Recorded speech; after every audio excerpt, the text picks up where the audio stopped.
Breaking news to start our Sunrise Smart Starter working fire on North Clinton Avenue. Erica DeCoste live in Rochester at the scene with the very latest. Erica, good morning. What can you tell us?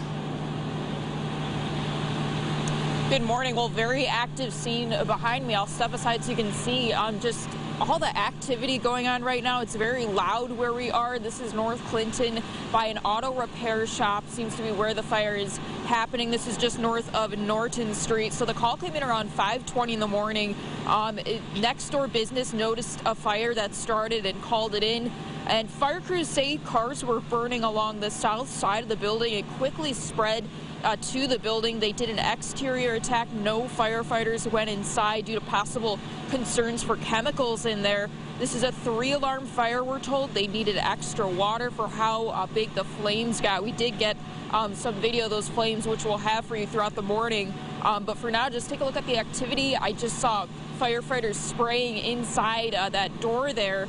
Now they've worked their way to the side of the building. They've been carrying some scraps. We're told there could be a junkyard behind this building. So a lot of activity they're working on right now, working to get a hang of this fire. The aftermath is what you're seeing right now. We're going to be in touch with crews throughout the morning, see if they can give us any updates on what possibly started this fire.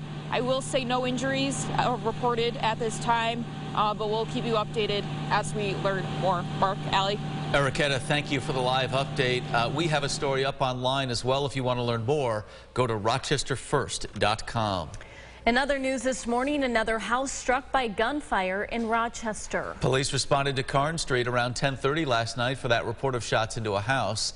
They say there were 6 people inside, and that home was struck multiple times. No one was injured, though. The investigation is ongoing. And Rochester police are investigating a shooting on Lime and Whitney Street. Police responded at 11:15 a.m. yesterday for reports of a person who had been shot. Officers found a 51-year-old woman who had been shot in the upper body. She was taken to the hospital with non-life-threatening injuries. No suspects are in custody. Police are investigating a gunpoint robbery in Rochester. Officers responded to Cottage Street around 9 o'clock last night. They say a 35-year-old man was robbed at gunpoint by 2 other men. The street was temporarily closed off during that investigation. No suspects are in custody. Police releasing the identities of the 2 additional people arrested in connection to the U-Haul crash that hit a state trooper Friday morning. The incident began as a chase on the thruway just after 8 a.m. with New York State troopers and Ontario County Sheriff deputies. When the U-Haul entered into Monroe County via 490, a trooper was hit in a U-turn area. That trooper is okay. 46-year-old Teresa Gillette of Rochester was arrested as the driver of the truck, and she's been charged with aggravated assault on a police officer.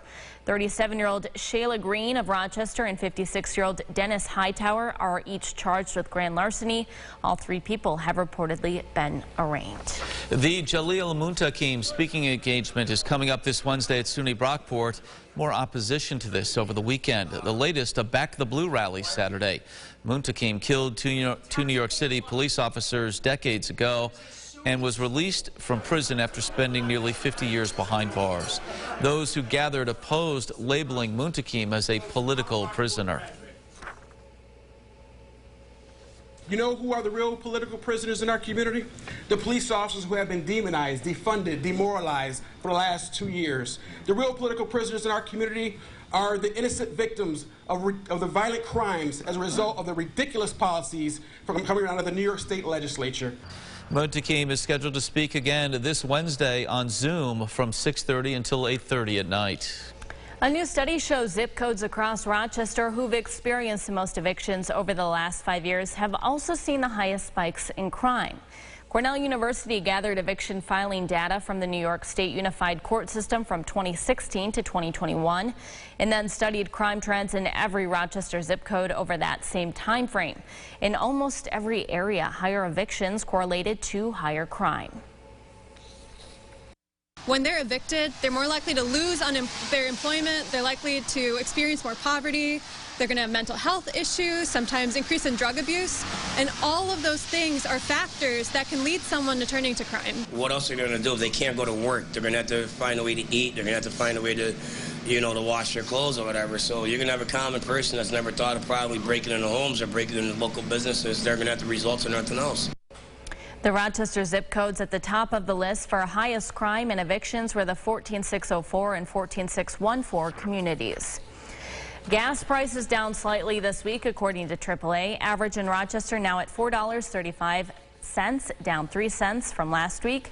The state average is $4.29. That's down 6 cents, and the state average a year ago was $2.90. A hero's welcome for Mission 70 participants with honor flight. Veterans who fought in World War II, Korea, Vietnam, and the Cold War welcomed back with a massive celebration at the airport yesterday. 57 veterans traveled to D.C. honoring their fellow fallen soldiers. Happening today, lawmakers in Albany will resume state budget negotiations. The due date was last Friday, but no deal was reached, as you know. Lawmakers tell us of the 10 budget bills, only one had passed by Friday. Here's a look at some of the key issues. Lawmakers continue to go back and forth on bail reform. Some are pushing to reinstate bail for some crimes, giving judges room to keep or even release those they consider dangerous. There's also the topic of child care. Households could get a dramatic increase in support for child care. The question is, how much? Lawmakers also talking about the current state of gas prices, weighing tax breaks versus rebates, and then there's the investment in the new Bills Stadium, $600 million in state aid. It's considered to be the largest public commitment for an NFL facility. For the latest on budget negotiations, head to our website at rochesterfirst.com. And now to the latest on COVID-19. Governor Hochul expanding eligibility for a second COVID booster. Those eligible include adults 50 years and up who have also received the booster 4 months in advance, adults 18 to 49 years old who received the Johnson & Johnson vaccine, and immunocompromised New Yorkers 12 years and older. For additional information on where you can receive your free Moderna or Pfizer booster, head over to our website, rochesterfirst.com. James Gilbert, you've got the morning checklist teed up. We talked about it earlier. We're still going with the heavier coats here. Yes. Yeah, I think so. Maybe if you spend a very short period of time outside, you could get away with the sweater or the lighter jacket, but nah, I think it's probably a heavier jacket day. Hat and gloves probably a good idea here as well. But I've got some good news. It does look like we warm up next couple of days. Maybe you might be able to get away with that lighter jacket, as we'll have not only warmer starts, but likely warmer finishes. Sunglasses, probably also a good idea, as we've got some filtered sun. Upper 40s today, where we end up tomorrow, and do we hit 60? That at the end of the show. Mark? James, thank you. Checking the roads again with our sunrise traffic. We mentioned it just a few minutes ago. The big issue at this hour, 390 south between Chili Ave and Brooks Avenue. We've got kind of a hint of it in our view here from our camera. There is a accident blocking the left lane, and that is slowing things down there. And of course, as we've been mentioning for the last hour or so, avoid Clinton Avenue in Rochester by Norton Street as a result of the large fire there. It's our breaking news this morning. Turning now to the war in Ukraine as Ukrainian forces enter formerly Russian-occupied cities. Ukrainian officials say there is evidence of war crimes. They say over 400 civilian bodies have been found around Kyiv. Journalists with the AP reporting 21 bodies in Bucha. 9 in civilian clothes appear to have been killed at close range at a Russian base, some with their hands and legs bound. Ukrainian officials are calling this genocide. Russian officials say it's provocation. Some European Union leaders say a discussion around halting Russian gas imports is needed.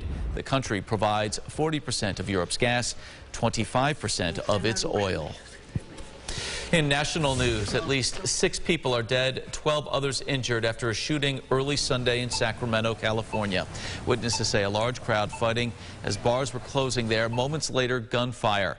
Sacramento police say in addition to the 6 dead, 4 others are in critical condition. It is the second mass shooting in the city in the last 5 weeks. Officials say at least 2 shooters are at large. Airlines canceling over 3,500 domestic flights over the weekend. These cancellations are a result of severe weather compounding with strong demand due to loosened COVID restrictions and spring break. The airports hit hardest by cancellations were Miami, Fort Lauderdale, Tampa, and Orlando. JetBlue, Southwest, Frontier, and Spirit were the airlines with the most cancellations. Here's what some folks will be talking about at the water cooler this morning. What a night at the Grammys in Las Vegas last night. Nothing like the Oscars. No slapping or back and forth with the host here. Trevor Noah did poke fun at the Oscars, though. Silk Sonics leave the door open. Won 2 of the 4 biggest awards, Record and Song of the Year. Teen sensation Olivia Rodrigo won Best New Artist. And John Batiste, who's not sure he can believe it, won Best Album with We Are. A fun reaction there. Yeah, big night for music. A lot of great performances. James, what did you say? You were happiest about? I thought it was BTS, but you had another performance in mind. Huh? I liked Nas. Nas, and, yes. Well, it's funny because he made the joke earlier in the show that you had Little Nas X that was there, and you also had Nas. Yes. And he commented that Little Nas X is actually taller than Nas, which I thought was kind of funny. But yeah, right. No drama, right? No, and not really with the forecast either. Pretty par for the course this time of year, huh? Yeah, I like this. Kind of easing into the week. A little chilly, certainly this morning. Low 30s. We finished in the upper 40s. Normal high is 51, so we don't get there today, but I've got it in the extended forecast. Let's finish off here with the 8-day forecast. There it is. Tuesday, I think, is a nice day. Sun and clouds, upper 50s there. And then I like overnight lows in the 40s as well. That's when we can start to say, hey, maybe we go with the lighter jacket. 60 on Wednesday, upper 50s Thursday, before a bit of a cool down by the weekend. All right, James, thank you, and thank you so much for watching News 8 at Sunrise. Our next update in 30 minutes. CBS Mornings is up next. More on the Grammys there. Have a great day.